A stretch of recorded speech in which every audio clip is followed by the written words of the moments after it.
Buenas. En este video vamos a ofrecer una introducción al utilitarismo a través de sus conceptos principales.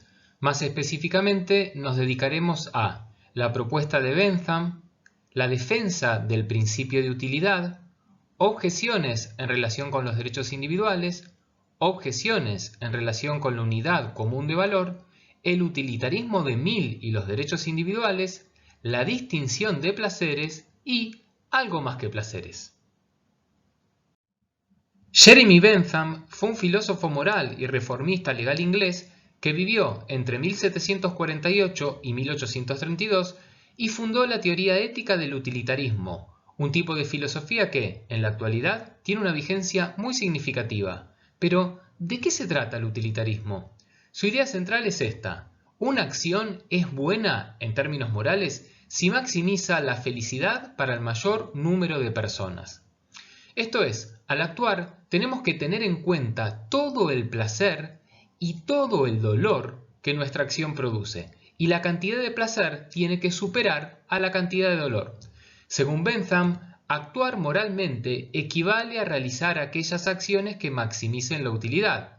¿Y qué quiere decir utilidad? Utilidad es todo aquello que produce placer o que evita el dolor o el sufrimiento.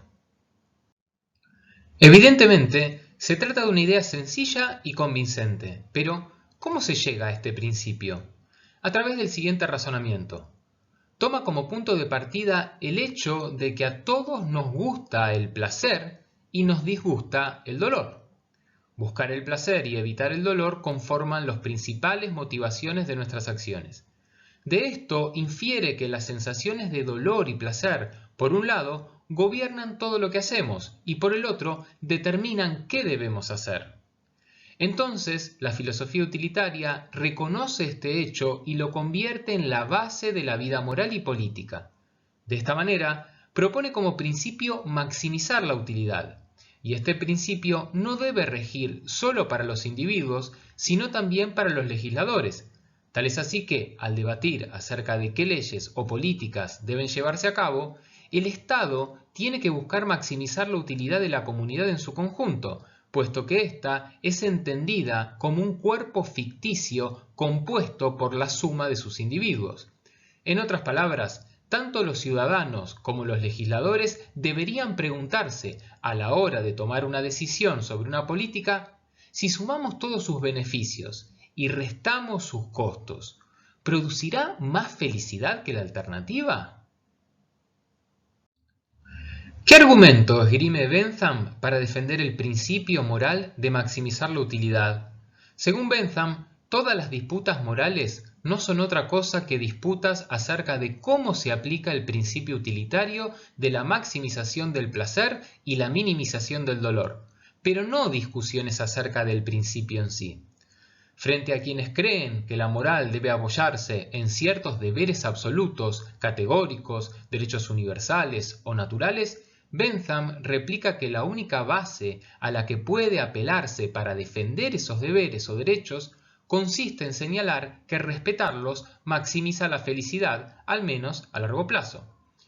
En definitiva, todo argumento moral se funda, explícita o implícitamente, en la idea de maximizar la felicidad, esto es, en el principio de utilidad.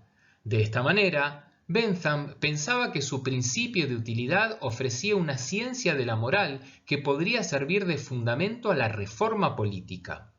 Caracterizado el principio de utilidad desde la perspectiva de Bentham, atendamos a dos objeciones que pueden formularse contra este. La primera apunta a los derechos individuales. La segunda ataca el establecimiento de una unidad común de valor. La principal objeción que puede dirigirse contra el utilitarismo radica en su falta de respeto a los derechos individuales. En efecto, si solo se considera la suma general de placer, puede no tener en cuenta los derechos de los individuos, al menos los de algunos individuos. Esto quiere decir que los individuos son importantes, pero solo en tanto las preferencias de cada uno deben contar junto con las de todos los demás. De esta manera, si se aplica la lógica utilitaria de forma coherente, podría autorizarse acciones que violen derechos fundamentales de ciertos individuos. Esto puede ilustrarse con un ejemplo. En la antigua Roma echaban cristianos a los leones en el Coliseo para divertir a la muchedumbre. Si realizamos un cálculo utilitario para establecer la moralidad de esta práctica, resultaría muy difícil reprobarla y, en consecuencia, no se respetarían los derechos básicos de los cristianos. Naturalmente, el utilitarista puede admitir que los cristianos sienten un dolor muy grande al ser arrojados a los leones. No obstante ello, la suma de placer de los espectadores supera a la suma de dolor de los cristianos y, por tanto, esta práctica no podría condenarse. A pesar de ello, algún utilitarista podría oponerse a esta práctica alegando razones de tipo utilitarista. Podría objetar que la promoción de juegos de este tipo pervierte las costumbres, genera más violencia en las calles, crea temor entre aquellos que pudieran ser posibles víctimas, etc. En suma, podrían producir consecuencias que incrementen el dolor al punto de sobrepasar el placer que proporcionan y, de esta manera, habría razones para su prohibición. El problema con esta perspectiva ética radica en que, si solo el cálculo de utilidades conforma la única razón para impedir este tipo de prácticas, se pierde algo moralmente importante. Por ejemplo, no se contaría con argumentos para condenar la tortura en ciertas ocasiones, como aquellas en las que se presupone que, gracias a esta, podría evitarse un mal mayor. Tal como lo venimos desarrollando, el utilitarismo pretende ser una ciencia de la moral, puesto que se basa en calcular, sumar y medir la felicidad. Para ello, cuenta por igual las preferencias de todos sin juzgarlas. Ahora bien, para calcular las preferencias, esto es, los placeres y los dolores, hay que medirlas con una misma escala, y la utilidad ofrece esa unidad común de valor. Con todo, puede objetarse que una unidad común de valor no puede captar todos los valores en juego implicados en nuestras acciones morales. A fin de ilustrar esta idea, puede observarse cómo se aplica la lógica utilitaria en el análisis de costos y beneficios, que es un procedimiento frecuentemente utilizado por gobiernos y por empresas para la toma de decisiones. Este consiste en la traducción de los costos y los beneficios a una unidad de valor común, el dinero, a fin de poder establecer las comparaciones necesarias. Naturalmente, este procedimiento nos pone frente al interrogante acerca de si todos los valores, entre ellos la vida humana, se pueden traducir a un valor monetario. Esto es lo que sucedió con la fabricación de un modelo de auto, el Ford Pinto, cuyo tanque de nafta tendía a explotar cuando otro auto lo chocaba por detrás. En efecto, murieron más de 500 personas al estallar sus coches. Con objeto de determinar qué hacer de cara a este escenario, los ejecutivos de la compañía realizaron un análisis de costos y beneficios. Si no se modificaba el tanque de nafta, se estimó que habría 180 muertos y 180 quemados. A continuación, le asignó un valor monetario a cada vida perdida y a cada quemadura, $200.000 por fallecimiento y $67.000 por las quemaduras. Ford llegó a esta cifra a partir de un organismo público que había calculado el costo de una muerte en accidente de tránsito, contando las futuras pérdidas de productividad, los costos médicos, el costo del entierro y los sufrimientos de la víctima.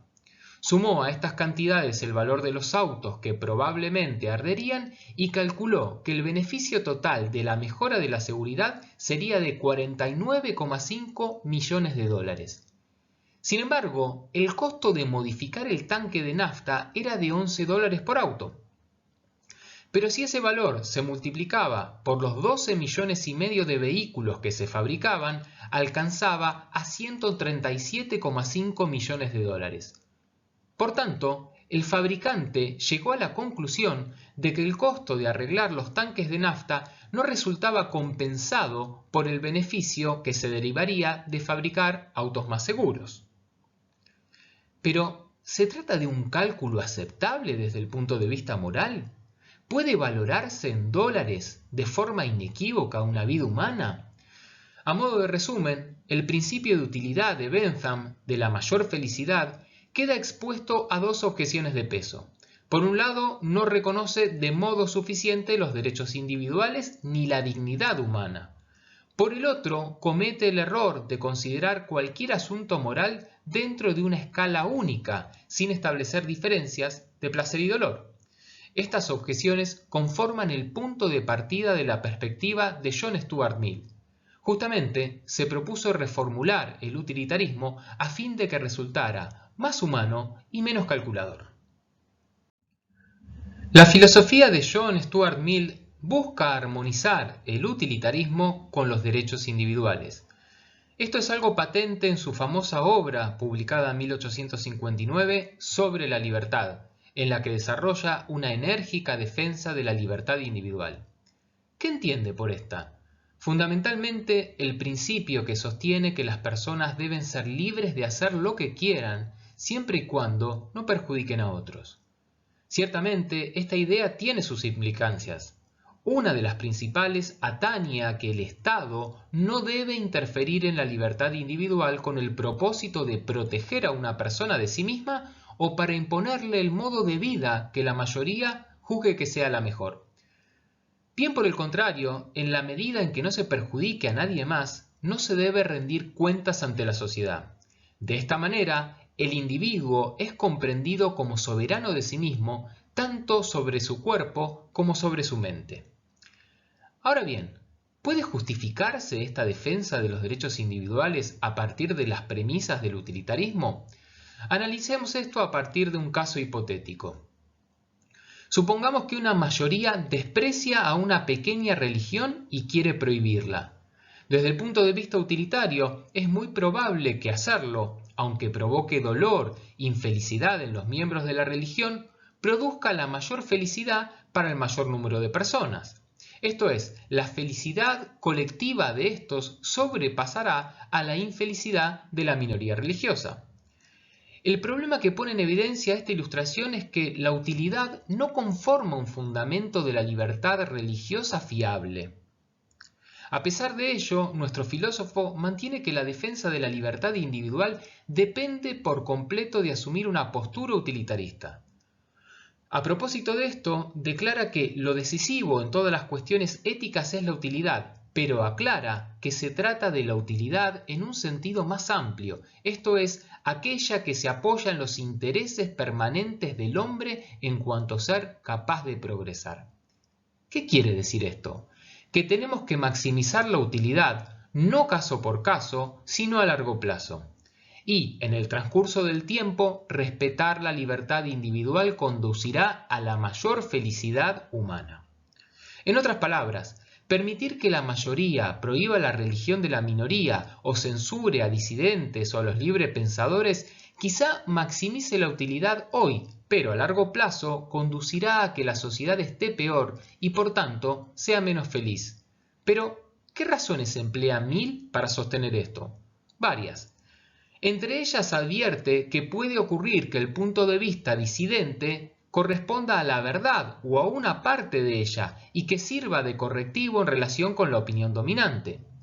Otra razón concierne a que la contraposición de ideas es un buen antídoto contra dogmas y prejuicios. Finalmente, menciona que una sociedad que fuerza a sus miembros a aferrarse a costumbres y convenciones se hunde en el conformismo y se priva de la vitalidad que conduce a la mejora social. ¿Estas razones, enmarcadas en la filosofía utilitarista, son convincentes? No. Por un lado, respetar los derechos individuales por la única razón de que hacerlo contribuye al progreso social coloca a los derechos en un plano de gran vulnerabilidad y contingencia. Esto puede graficarse con un ejemplo. Supongamos que una sociedad logra la felicidad a largo plazo a través de medios despóticos. Desde el punto de vista utilitarista que estamos analizando, en una sociedad así no haría falta la consagración de derechos individuales. Por el otro, justificar los derechos apelando a un punto de vista utilitarista podría no tener en cuenta que no respetar los derechos de un individuo implica causarle un mal, independientemente de cuál sea su efecto en el bienestar general. Dado este cuadro, ¿cuál es la respuesta de Mill? Nuestro filósofo arguye que obligar a una persona a vivir de acuerdo a las costumbres o la opinión de la mayoría está mal porque le impide a la persona alcanzar el más elevado fin de la vida humana. ¿Cuál es este? El completo y libre desarrollo de sus facultades humanas. En rigor, las facultades humanas de percepción, juicio, discriminación y actividad mental y preferencias morales solo pueden ejercitarse cuando se elige. Obviamente, Mill admite que atenerse a las convenciones puede conducir a una persona a una vida satisfactoria y alejada de comportamientos perjudiciales, pero se pregunta Mill, ¿cuál será su valor comparativo como ser humano? Bien por el contrario, la costumbre y la conformidad se oponen a la mejor manera de vivir. Naturalmente, la explicación ofrecida por Mill excede el marco conceptual de la ética utilitarista. ¿Por qué? Porque los actos y sus consecuencias no son lo único valioso, sino que también importa el carácter.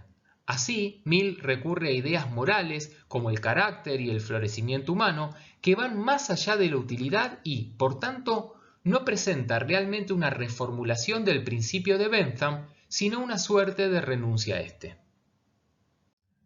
La segunda objeción contra el utilitarismo alega que éste reduce todos los valores a una sola escala. ¿Cuál es la respuesta de Mill? Esta es formulada en su obra de 1861, El utilitarismo, y consiste en afirmar que es necesario distinguir entre placeres más y menos elevados. Para comprender este punto es menester repasar algunas premisas fundamentales de la postura de Bentham. De acuerdo con su filosofía, todas las preferencias de las personas cuentan por igual. Esto quiere decir que se niega a distinguir entre placeres superiores e inferiores. En este sentido, las experiencias difieren solo en la cantidad de placer o de dolor que producen, pero no lo hacen cualitativamente. De forma bien práctica, sería arrogante sostener que algunos placeres son intrínsecamente mejores que otros. A ciertas personas les gusta mirar programas de chimentos en la televisión y a otras escuchar música clásica. Pero nadie está autorizado a señalar cuál de los dos placeres es más valioso o elevado. Bien esquemáticamente, el placer es placer, el dolor, dolor, y el único fundamento para juzgar que una experiencia, mirar la televisión o asistir a un concierto en el que se interpretan obras de Beethoven, es mejor o peor que otro, radica en la intensidad y duración del placer o el dolor que producen. Es por ello que, dado que Bentham niega que haya una distinción cualitativa entre los placeres, va a sostener que si la cantidad de placer es igual, cada uno es tan bueno como el otro. Tal es así que, a la hora de tomar una decisión, hay que tener en cuenta todas las preferencias, independientemente de su valor. Y si la mayoría de la gente le gustara más las peleas de perro que la pintura, habría que priorizar la primera opción y destinar fondos a la construcción de espacios para las peleas de perros en lugar de museos. Y del hecho de que no se pueda diferenciar cualitativamente entre placeres, se deriva que estos pueden ser medidos y comparados en una sola escala. En este punto podríamos formularnos algunas preguntas. ¿Realmente todos los placeres son iguales? ¿No hay placeres dignos y placeres viles? ¿Es correcto que la sociedad le dé a todas las preferencias el mismo peso o considere la suma de tales preferencias el mayor bien? ¿Arrojar cristianos a los leones no impulsa placeres perversos? ¿No sería mejor cambiar este tipo de preferencias que satisfacerlas? En este punto, Mill se separa de Bentham y sostiene que es posible distinguir entre placeres más y menos elevados. ¿Qué implica esto? Que es posible evaluar no la cantidad o intensidad de los placeres, sino su calidad. Y la distinción entre placeres se basa en la idea de utilidad, lo que implica no renunciar a las premisas fundamentales del utilitarismo. En sus propias palabras, escribe: un acto está bien en la medida en que tienda a promover la felicidad y está mal en la medida en que tienda a producir lo contrario de la felicidad. Por felicidad se entiende placer y ausencia de dolor. Por infelicidad, dolor y la privación de placer.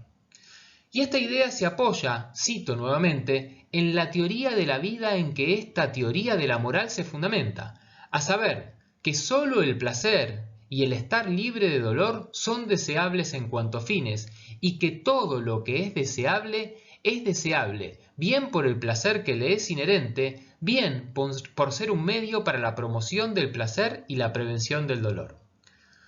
Ahora bien, a pesar de que Mill insiste en que solo importa el placer y el dolor, admite que algunos tipos de placer son más deseables y valiosos que otros.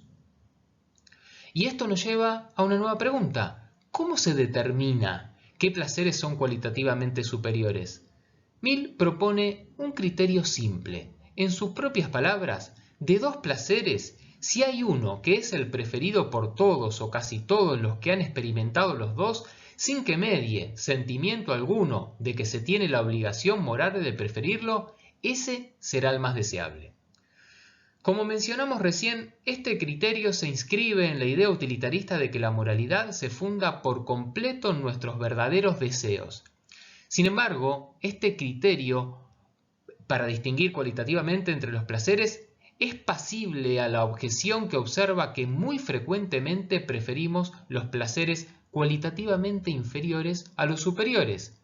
De hecho, ¿no elegimos en muchas ocasiones estos? Mill reconoce que frecuentemente hacemos este tipo de elecciones, que incluso en ocasiones, bajo la influencia de las tentaciones, hasta los mejores posponen placeres más elevados por otros que lo son menos. Pero ello no quiere decir que no conozcamos la diferencia entre una clase de placeres y otros.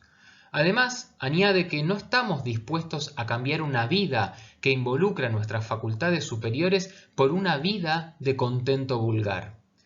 Mill admite que algunas formas de vida son más nobles que otras, aunque quienes las viven se satisfagan menos fácilmente. A propósito de esto, observa: un ser con facultades superiores necesita más para ser feliz. Es capaz probablemente de un sufrimiento más agudo que alguien de un tipo inferior. Pero pese a ese lastre, nunca quiere de verdad hundirse en lo que para él es un grado inferior de existencia. Esto se resume en su célebre idea: es mejor ser un humano insatisfecho que un cerdo satisfecho. Es mejor ser Sócrates insatisfecho que un idiota satisfecho. Y si el idiota o el cerdo son de otra opinión, es porque solo conocen su propio lado de las cosas.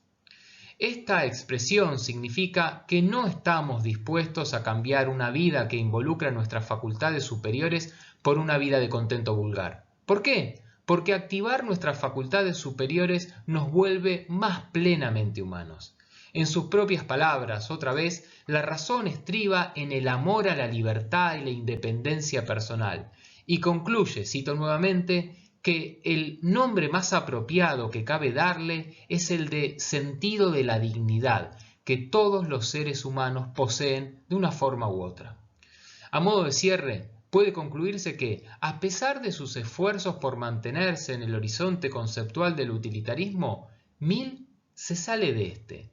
En efecto, el único fundamento para juzgar qué es noble y qué vil no ancla en los deseos de la gente, sino que proviene de la postulación de un ideal de la dignidad humana, emancipado de nuestras necesidades y deseos.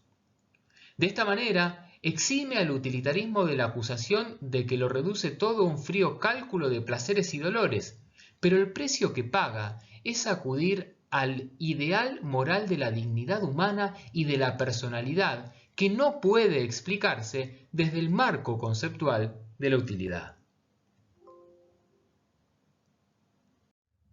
Muchas gracias.